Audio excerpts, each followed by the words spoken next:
भाजपा पदाधिकाऱ्याच्या गाडीत रोख रक्कम सापडली। निलेश राणेंनी मालवण पोलीस ठाण्यात जाऊन जाब विचारला। गुन्हा दाखल करण्याची निलेश राणेंनी मागणी केली। भाजपा तालुका अध्यक्ष महेश नारकरांच्या गाडीत रोख रक्कम आढळली। गाडीत 1.5 लाखांची रोख रक्कम सापडल्याची माहिती आहे। काय तपास केला मला सांगा। चला, तुमचा तपास काय आहे मला सांगा।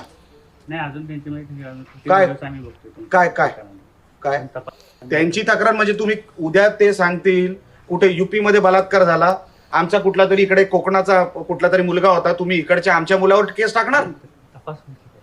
काय तपास काय तपास काय तपास केलं मला सांगा तुम्ही। आता साहेब, आता हे लांबपर्यंत चालणार। काय तपास केला मला सांगा। चला, तुमचा तपास काय आहे मला सांगा। नाही, अजून त्यांची माहिती काय? आम्ही बघतो काय काय काय त्यांची तक्रार म्हणजे तुम्ही उद्या ते सांगतील कुठे भारतीय जनता पक्षाचा एक उपाध्यक्ष बाबा परब सिंधुदुर्ग जिल्ह्यातला, तो त्यांना सोडवायला आला होता। गाडीचं शूटिंग आपण सगळ्यांनी घेतलंच असेल।